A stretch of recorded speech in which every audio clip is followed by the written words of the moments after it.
Welcome back to the West London Witch. This episode contains adult themes and stories about the lives of Victorian sex workers and may not be suitable for all audiences. Listener discretion is strongly advised. On June 4th, 1898, the Morning Oregonian printed a small segment entitled, "Smothered to Death, Mysterious Murder of a Mulatto Woman in Skagway." The graphic clip told the story of Ella D. Wilson, an African-American sex worker in the gold rush town of Skagway, Alaska. Ella lived in a tiny cabin in Holly Street, the red light district of the town. To call Ella's lodgings a cabin is generous. She likely lived and worked out of a tiny 10-foot by 10-foot room, built out of rough wooden planks with zero insulation and little protection from the elements. On the morning of May 29, 1898, Ella was found in her bed. A pillowcase was over her head and was tied tightly around her neck. Her mouth was gagged, and her wrists and ankles were bound together with the bed linens. Ella had been brutally smothered to death. The room was in chaos. Her money and jewelry were gone. Her trunk had been ransacked, and some reports say a gun and a pair of rubber boots were found by her bedside. All indicators that this was a robbery gone wrong. There was no report of sexual assault, but there are no reports that say that they even checked to see if she had been sexually assaulted. There were rumors around town that Ella had saved up over $2,000 in cash. That would equate to nearly $69,000 today. The supposed money was never found either. It's said that there is little likelihood that Ella could have possibly saved up that amount of money, but we really don't know. And it is likely that she did have some money in her humble home. It is also rumored that Ella's killing could have been retribution for the death of a laborer early in March of the same year. Ella has never been named as the shooter, but the theory is that a man was shot in Holly Street by an African-American woman over the alleged theft of the man's watch. And perhaps Ella's subsequent killing was an act of revenge. Regardless, Ella's murder has never been solved. And sadly, it wasn't unique. The violent abuse and death of gold rush sex workers was commonplace and rarely punished. A local madam of Skagway accused Jefferson Randolph Soapy Smith II of Ella's murder. He was an infamous gangster and confidence man in the frontier, known for his scams and organized crime operations in Alaska and Denver. There are many books, articles, and videos made about Soapy, while Ella lives in tiny paragraphs with mixed, inconsistent retellings of her slaying. Ella was laid to rest in the Gold Rush Cemetery. A few grave plots down from her is the body of Soapy Smith, who died 5 weeks after Ella in a Gold Rush shootout. Ella is a tragic example of what the life of a Gold Rush sex worker looked like: dangerous, difficult, and not as well documented as their male counterparts.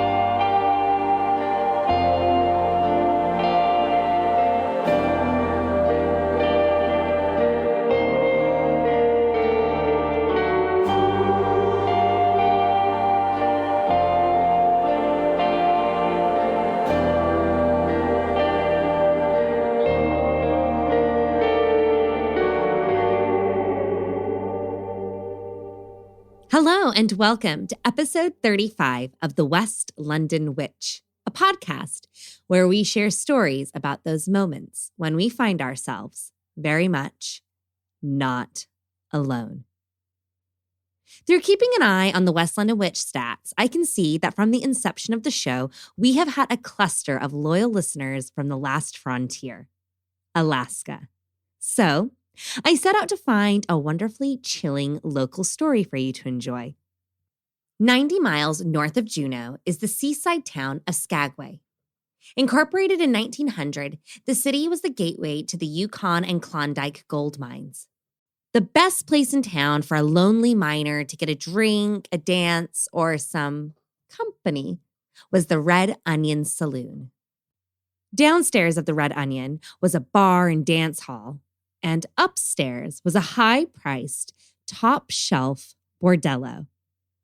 And amazingly, the Red Onion is still in operation today, not as a brothel, but rather a museum. Today, Cori, the curator of the Red Onion Brothel Museum, shares with us what life as a Victorian sex worker would have been like at the Red Onion, and why some of those workers may still be roaming the halls to this very day.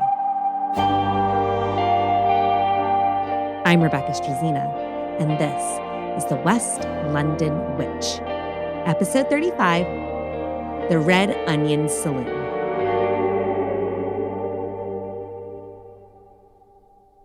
So the Tlingit people they never lived here in Skagway. They did live in Dyea, which is 11 miles out of town. It's kind of 2 bays over. And so the Tlingit people, from as far as I know, back during the gold rush, didn't live here in Skagway because they called this place the home of the North Wind. And today is a perfect example. The wind is howling through this valley. It runs sort of north to south, and in the winter, the wind blows from the north, and in the summer, it's a warmer wind that blows from the south. So I just want to acknowledge the Tlingit people were here way before the European settlers arrived. So gold was never actually found here in Skagway, except for in the pockets of the miners. The gold was actually found up in the Klondike, which is near Dawson City, Yukon. Skagway and Dyea were the gateways to the Klondike. So in the late 1890s, or mid 1890s, there was a recession going on in the United States. And some people had come up prospecting around 1895 kind of thing. And they had discovered gold. And they got their gold out of the Klondike on the steamship Portland, which sailed into Seattle in 1897. And the headlines read, "Steamship Portland sailed into Seattle with 1 ton of gold from the Klondike." 1 ton of gold was worth a lot of money back then. 1 ton of gold is worth a lot of money today, in fact. It roughly equates to around $55 to $60 million. This amount of money sailing into Seattle created a buzz, an excitement, a gold rush. Miners flocked to Alaska with the hopes and dreams of striking it rich. All kinds of people came up here, all walks of life, men, women, some children even.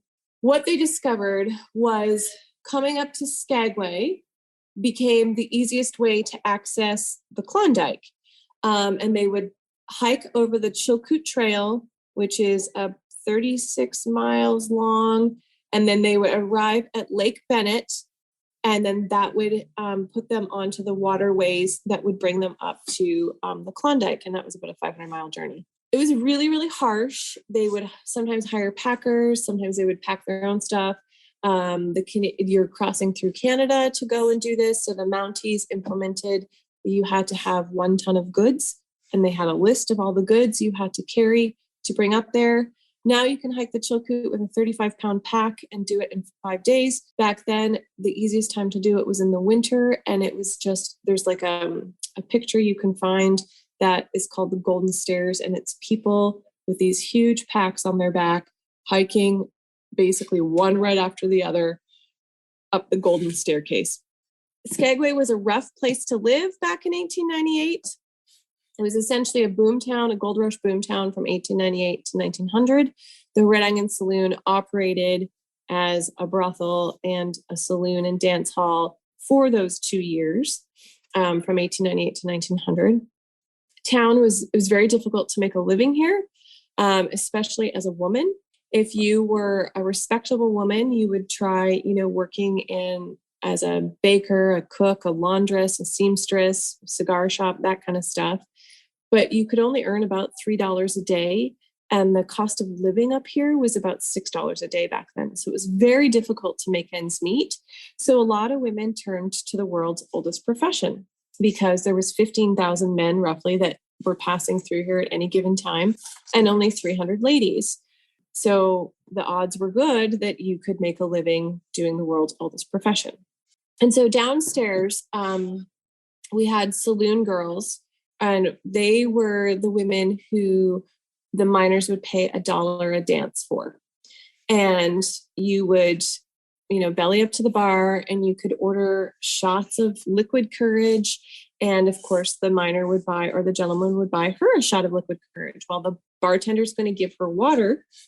But the gentleman's going to pay for a shot. She was making 25% of whatever the sales were that this guy was buying. So they found a way to make a living. And at $1 a dance, you spend an evening dancing with a guy, you're going to make a little bit of money. Downstairs was dancing and conversation, and there was money to be made. But upstairs was where the real action took place. So back then, you would walk into this beautiful building with wood floors, which we still have the original wood floors in here. Those floors have seen a lot, if they could talk. And then you would come in, belly up to this beautiful wooden bar, look up behind the bar, and there's 2 diamond-shaped mirrors, and there'd be a row of 10 dolls. Now, these dolls were made to look like the ladies that were working upstairs. So, for example, mine would have had glasses and maybe a little messy bun on her head. Yours would be a nice little blonde. Or if my favorite color was red, I'd have a little red dress. If yours was blue, you'd have a little blue dress with ruffles. And that's how the gentleman knew which was his favorite gal and who he'd pick. And so he would have a couple shots of liquid courage, and then he would choose the doll of his choice. So then the bartender would take that doll who was sitting upright and lay her on her back. And that's how you knew she was going to be occupied for the next 15 minutes.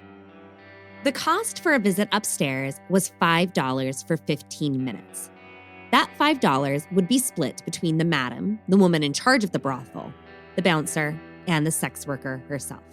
The madam received $2.50, the bouncer $1.25, and the remaining $1.25 went to the women. This was a good wage for 15 minutes worth of work, and so much more lucrative than working as a baker or a seamstress. Once he'd made his choice, he would walk up a ladder. It wasn't the staircase that we have here today. That was put in to accommodate, modern times and health codes and things like that. And he would climb the ladder, be met by a bouncer, and then he would be escorted to the chosen lady's room. Now, upstairs, it was divided. It was 10 rooms, 5 rooms on either side of a long, narrow hallway that ran the length of the building. So the bouncer would knock on the chosen lady's door. The gentleman would enter, and thus began his 15 minutes, pardon me. Now, the first rule of prostitution comes into play automatically, and that is you've got to pay before you play. So the gentleman would offer her $5 in gold nuggets or gold coins. She would make sure that it was real and authentic, weigh it, that kind of thing. And then she would drop it in a hole in the floor that was connected by copper tubing to the cash register behind the bar. At the end of 15 minutes, which was roughly about 3 songs in the dance hall, the bouncer would unceremoniously bang on the door. The gentleman would decide if he would like another 15 minutes at the cost of $5, or he'd be escorted back downstairs. When the bartender saw him coming back down the stairs, he would take that lady's doll and stand her upright or sit her back upright so that the next gentleman would know if his favorite gal was available. This process was called the doll system and was unique to the Red Onion. So these dolls, we don't have any of the actual dolls left in the museum. They were more likely taken with them on to next other Gold Rush communities. so the girls could use them there. But as far as I know, we are the only ones that operated on the doll system. The copper tubing that did connect the rooms to the cash register behind the bar did have to be taken out when fire marshal insisted, when all of a sudden when Alaska gets its codes up to date, that had to come out. So we've got one remaining hole left in the floor, but no copper tubing connecting it. We've got in our brothel museum, it is just a museum nowadays, some of the original wallpaper is on the walls still. The smell is history. Like you can just, when I open the brothel, you can just smell the history. It's amazing. It's got this very old building, unique smell, and it's got all the creaks and groans.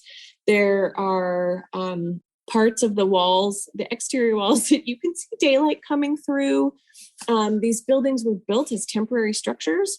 So upstairs, when the south wind blows, you can just watch the dust come through the walls. And in the wintertime, it's very, very cold in here. The Red Onion was also the first building in town to have electricity, which gives you a very clear sign of the town's priorities. Skagway had electricity before New York City. That's how exciting this place was, and how this was like the new up and coming place back in 1898. So the upstairs brothel museum lights are still powered with the old knob and tube wiring. It's pretty cool. You can see it.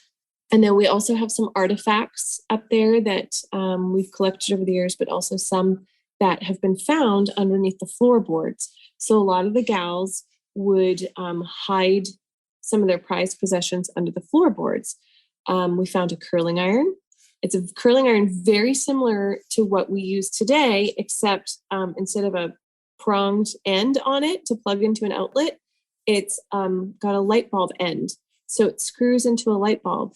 There was no electricity running through the walls back then because the walls were an inch thick. That's it. There's nowhere to put the electricity. So it was all on the ceiling. And so when a lady wanted to curl her hair, she'd have to unscrew the light bulb, screw the curling iron in, do her hair in the dark, unscrew the curling iron, and screw that light bulb back in.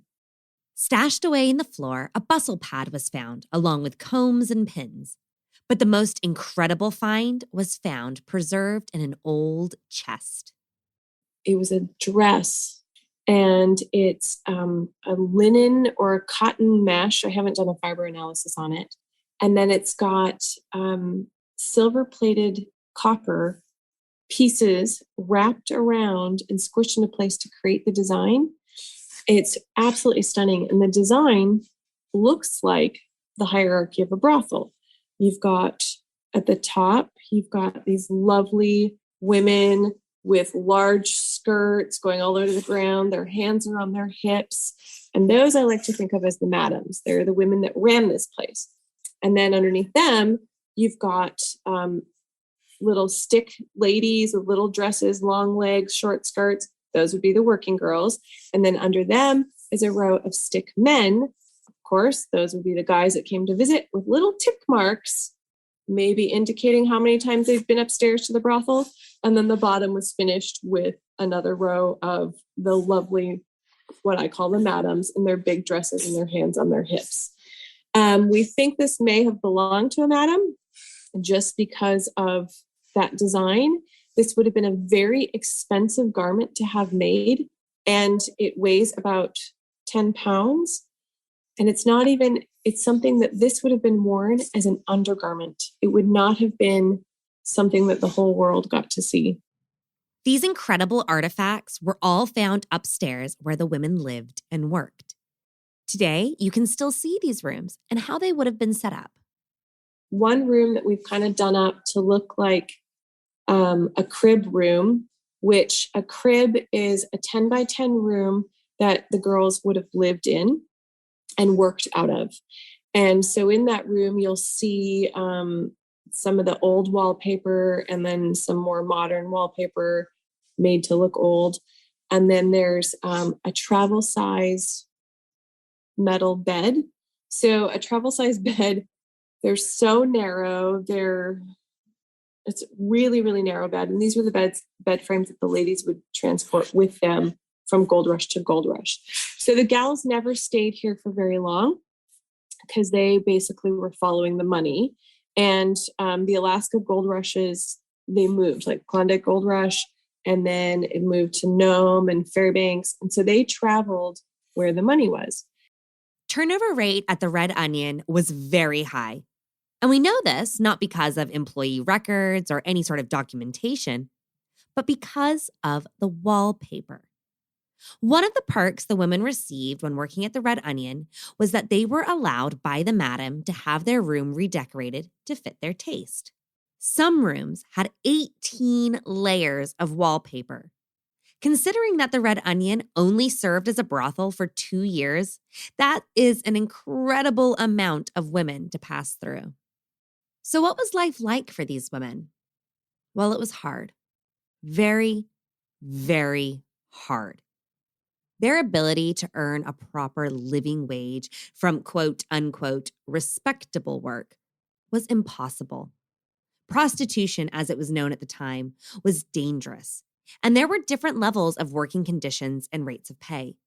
Skagway at the time was your typical rough and tumble gold rush town.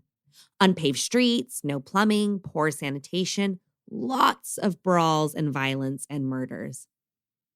But it was also exciting, full of hope and promise. So the way the brothel worked was the madam looked after all the girls. She was the business woman who ran the place.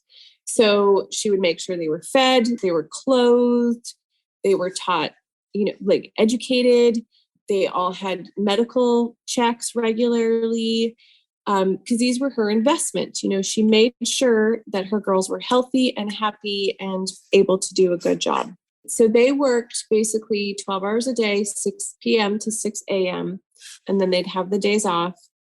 Each of the rooms had a door into them from the hallway and then a door into the adjoining rooms. And that was for heat. So during the day, they'd open those doors up and let the heat circulate, but also for safety. So if there was an issue, the girls could escape one of 3 ways. Occasionally there were issues with some of the men, and that's why the bouncer was hired. He would patrol the hall and, kind of monitor all that. Sometimes the bouncers weren't always nice. They weren't always great human beings, and they would also rough up the girls. It was perilous work being in a brothel, but it was better and safer than working on the streets. Because was also the girls who worked in the cribs on the streets, which were little 10 by 10 shacks that were owned by somebody, and then they worked out of there. Sometimes there was 2 girls per shack, so you'd have your half of the room with a sheet down the middle dividing the space, and you're both working. And then there was the girls who worked the streets who got paid even less, and their safety very, very risky. And then there was an awful place called Yokohama Row, which was where they had the Asian ladies, the Asian girls, and they were usually really young, and they were malfed, and they were basically sex slaves. They had no choice, and it was awful. It was absolutely brutal. On top of the unsafe working conditions, disease was rampant in Skagway. It wasn't just malaria, typhoid, dysentery, and cholera, but also waves of sexually transmitted diseases that would plague the town. Syphilis was rampant back then. So what generally happened is once a gal contracted syphilis, she was no longer useful to the madam or the John or the pimp, whoever. And so brutally, they would brand them with a mark on their face. And that would mean that they were now untouchable. There was also a few people in town who would try and help these girls and get them out of town and get them to medical care. There was a few charity organizations that would help with that. There's this wonderful woman here in town back then who had set up a mission, and her whole mission was to get women off the streets and either married off down south. She would find them eligible bachelors down south and pay their ferry ticket or their steamship passage back south and just get them out of the business. So she was quite the character, this particular woman, very religious woman. How she raised money for her mission to help ladies was she would go stand outside the cribs and start preaching the word of the Lord, which of course is bad for business. So they would pay her to leave. So she'd move on down to the next crib. And that's how she raised money to start her mission to save these women. Even if you could stay free from infections, you still had to contend with turn-of-the-century birth control in order not to find yourself pregnant. We had a few things up here that were used for birth control back then. There were silk condoms, which, as we know, don't work. Back then, women would use laudanum, which is an opiate. And when you're using laudanum to douche, women became opiate addicts. So that was an issue. They also used Coca-Cola as a douche. But what happened with that, Coca-Cola had phosphoric acid in it back then. And so what it would do was basically eat their insides. It was brutal. After repeated use of these caustic solvents, women either became drug addicts or their insides were literally rotting away. Of course, there were unwanted pregnancies, and there was little to do to help these women. One horrendous option was the button hook abortion. Women's shoes at the time did not have zippers, so a button hook would be used to help them fasten up their shoes. They were also used as a tool to facilitate an abortion. Of course, very dangerous. It would be the 1980s equivalent to a coat hanger abortion. Very dangerous. And a lot of women, died, had issues, all kinds of stuff. Occasionally, women would leave.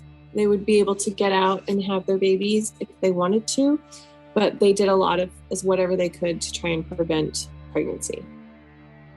All of this hardship and turmoil sets the stage for the Red Onion's most famous and beloved ghost.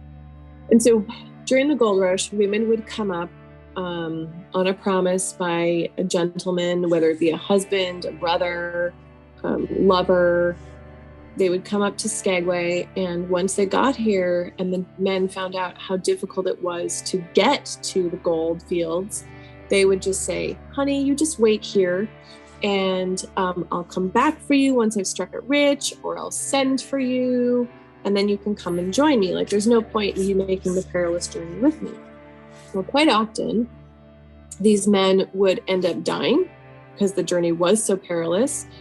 So often they died, or they met somebody else and then forgot about their lover in Skagway. Or they just plain got caught up in the gold rush and forgot about the love of their life that they left here in Skagway. So then those women, of course, would run out of money and would have to make ends meet somehow. So they would turn to the world's oldest profession. And they would hopefully go to work in a brothel where you were looked after a little bit better than if you were working on the streets. And so we think that's what happened to Lydia. Lydia may have worked at the Red Onion, but it wasn't for very long. Many current staff members and visitors had experienced this Lydia woman. The name had been sourced from numerous mediums who had passed through the building. But they weren't sure how Lydia died or how she had come to haunt the Red Onion. However, one of Cori's team members was a keen sensitive and had garnered enough of a rapport with Lydia for her to show her her demise. How we figured out what happened to her was one of our former employees. She revealed to one of our former employees what had happened to her. And she was seen hanging from the ceiling with a mark on her cheek. So we think she contracted syphilis and took her own life in despair. Lydia is one of the ghosts that does like to be talked about. We do have a couple that do not like to be talked about. And I think that's because in her living life, Lydia wasn't really famous, but in her spiritual life, she is infamous. And she has been seen walking through the brothel. She's always dressed respectably. She likes women, doesn't like men, obviously. And so she will let her presence be known when she feels like it. She's known to, as you're standing there in the brothel, listening to a tour or looking at artifacts or whatever, she will, brush past you. I was talking to a coworker one time, and we were kind of arm to arm, and Lydia walked past and ran her cold fingers down from my coworker's hand to her elbow, and then down my elbow to my hand. And she's like, my coworker turned to me and asked, "Did you feel that?" And I said, "Yep, let's go." Lydia was just letting us know that she was there. I was also up on a ladder one time. Oh, this was my first summer. It's actually before summer. I was just newly curator of the museum, and I was hanging big pieces of framed wallpaper. And so they're big, precarious. And this is, on the rough plank walls. So I'm up on a ladder, which I'm not really good at anyway. And I'm trying to hang these awkward pieces without getting a bunch of splinters in my forearm. And all of a sudden, I feel somebody standing behind me. I'm up on a ladder. And my coworker, who sees Lydia regularly, looks at me and she goes, "Lydia's standing behind you." I said, "Uh-huh. Do you think she could give me a hand hanging this frame?" And that was my introduction to Lydia, was up on a ladder, trying not to fall off, Lydia standing behind me. Cori has seen Lydia's apparition many times, but most of the time, she senses her, feels her presence. Lydia has a very palpable energy. One day at the Red Onion, Lydia was so active, she ran off several members of staff throughout the day. A coworker was giving a tour, and we had the metal bed frame, the travel-sized bed frame. It had been hanging on the wall, just kind of over these hooks, so it was kind of loosely hanging on the wall. And the tour guide was talking to her people in the room across the hall, finishing up the tour and talking about Lydia. And all of a sudden, the bed frame went and smacked against the wall 3 times. And so my coworker, she was a prankster. She had played all kinds of jokes on everybody else, assumed that one of the bartenders was playing a joke on her. So she went up to the bed frame and checked for wires or anything that could have made it move like that, and found absolutely nothing. So she got freaked out, went back to her tour, said, "Okay, folks, tour's over. Thank you very much. We got to go." And then later on that day, there was another gal up there, another one of the tour guides, that was kind of dusting in the brothel. And she had her back to the door, cleaning one of the cases. And she heard footsteps walk up behind her, felt a tap on her shoulder, turned around, and there was nobody there. So she got freaked out, and out she went.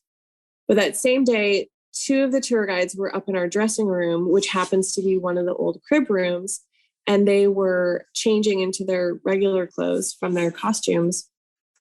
And that we had the souvenir garters that we used to give out to the guests, up on a shelf. There's no way for them to fall off the shelf easily, but they came flying off the shelf at the girls very deliberately. And they were so freaked out, they grabbed the rest of their clothes and ran out of the brothel. Lydia is understandably not fond of men, and she has been known to push men down the stairs from the brothel into the saloon below. And we always tell people, hang on to the hand railing, especially men, because Lydia has been known to push men down these stairs.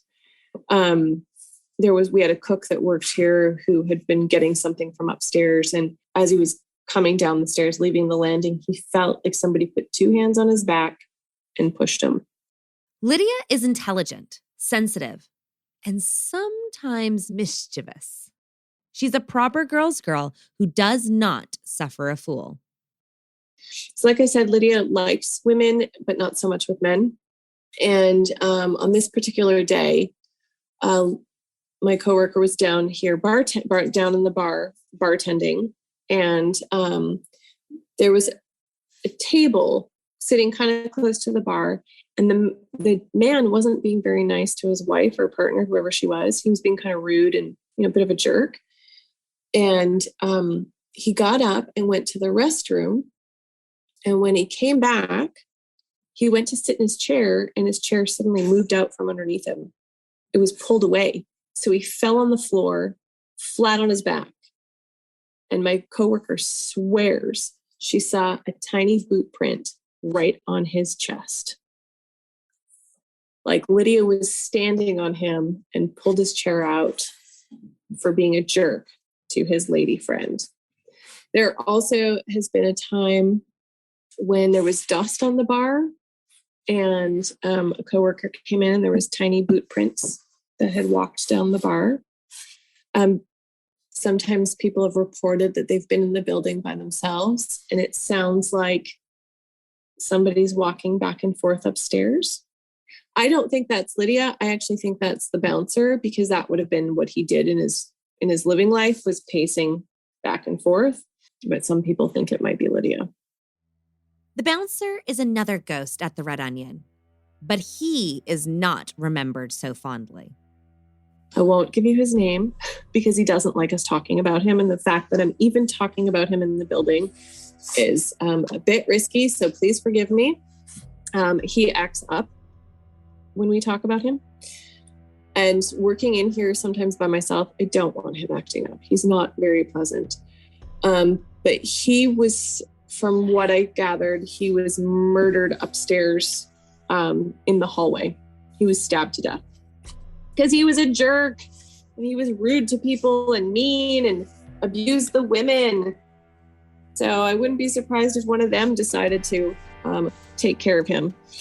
So he does haunt the place. And like I said, he's not very fond of being talked about. But he is the one we think who likes to creep in on the ladies who are changing out of their costumes into their street clothes. He's kind of menacing. He stands out, like you'll hear footsteps come up outside the door, and then you open the door and there's nobody there. And it's kind of his thing. One time I came into the dressing room. I was doing taking care of the costumes. It was early in the morning. The dressing room had just been cleaned. Like, it was spotless. It was the cleanest I've ever seen it. And there was this really bad smell of like man BO. I was like, what is this smell? I mean, it's a dressing room full of women. So I thought, well, maybe somebody's feet were a little funky or something. So I'm sniffing around trying to figure out where this smell is coming from so I can take care of it. It was in the center of the room, about 2 feet off the floor. I was like, oh, okay. I'm going to go and put these clothes in the wash right now. So I did that. And then a coworker came in. This was early morning. And I had her come into the room and sniff around where she could smell this man BO. And it had moved. The women were terrified. They fled the building, waited a few hours, allowed their nerves to calm down before they had to return back to the Red Onion to continue their workday. And so we did. And then when we went back, it was, the smell was gone, completely gone. There's nobody else in the building. It was just the two of us. So we assumed that was the bouncer. The bouncer's presence is so strong and forceful.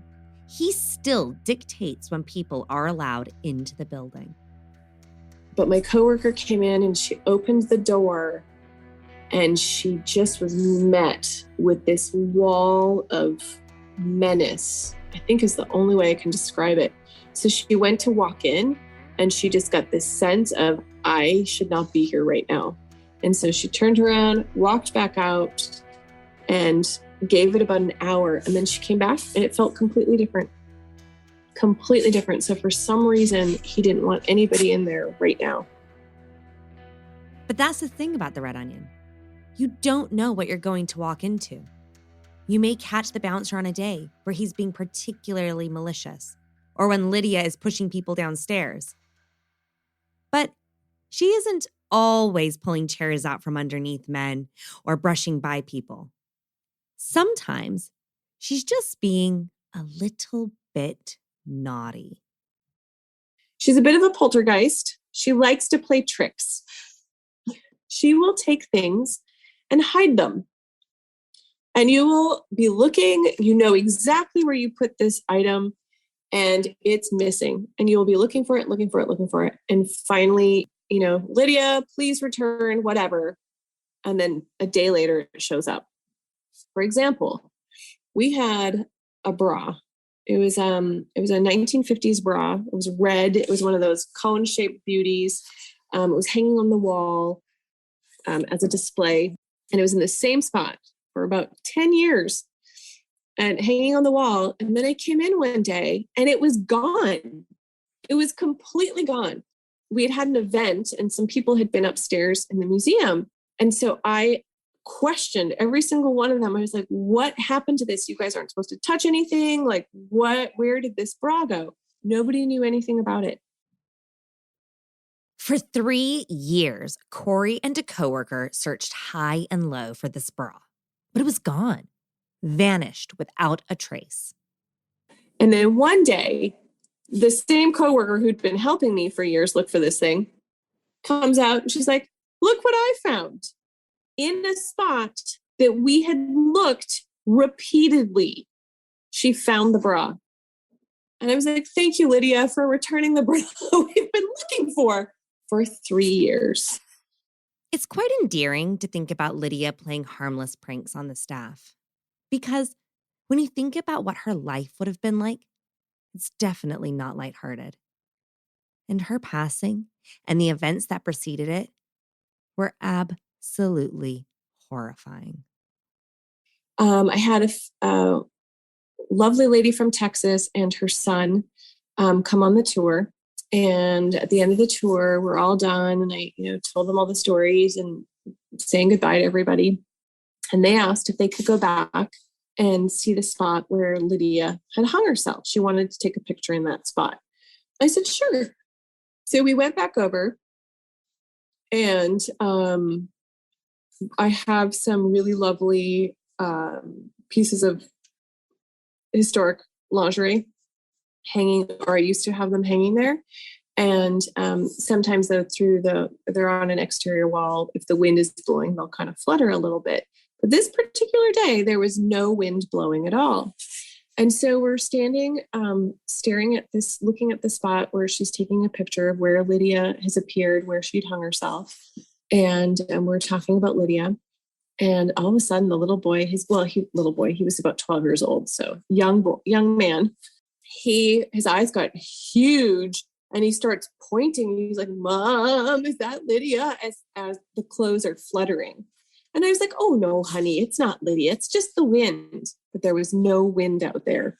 And about a week later, I get this phone call at the Red Onion from this woman saying, did you see the picture I sent? I said, no, I haven't seen it. She's like, do you see Lydia? And I was looking and looking and I couldn't quite see Lydia, but that's when I saw a man. And I was like, oh. And then beside the man is where I saw Lydia.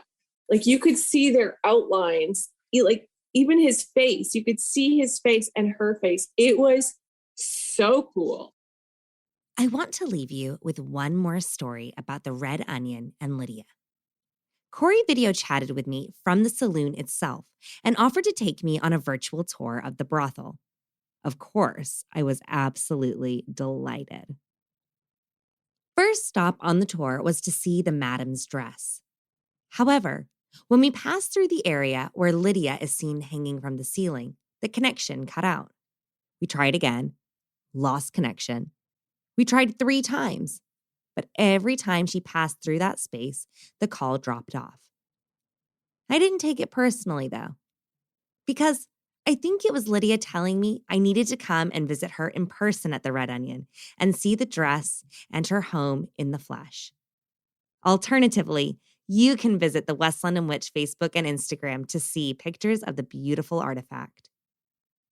Today, the Red Onion is a bar and restaurant and brothel museum and is still owned by a woman. The goal of the museum is to honor the hardworking, resourceful women who made their living in the saloon and to educate visitors about their life, death, and afterlife. The women were the crowning jewel and attraction of the Red Onion in 1897, and still are to this day. And through the work Cori and her colleagues are doing, we can look back at them with greater respect, understanding, and appreciation for their struggle and their grit and determination to survive.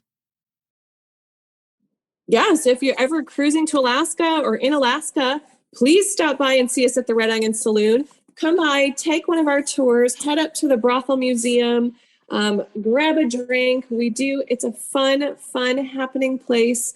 It's a really cool part of history that we don't talk about very often, but really should be talked about a lot.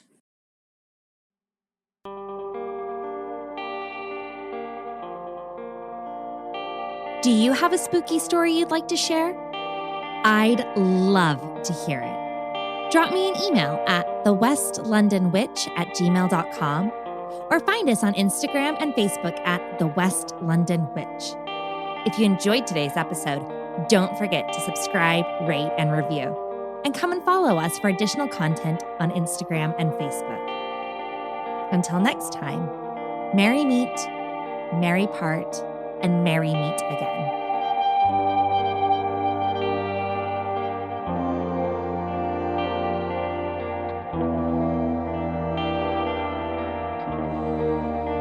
The West London Witch is created by me, Rebecca Strazina. Our sound designer and production magician is the incredible Danny Cross. Our theme music was bespokely written and performed by the wickedly talented Kyle Hall. Our cover art is the beautiful collaboration between Lizzie Wilson and Jake Bowser. Special thanks to Miss Sinead Bowers, our quality control and biggest cheerleader. And thank you to you, all of our listeners all over the world. These are your stories. Thank you for sharing them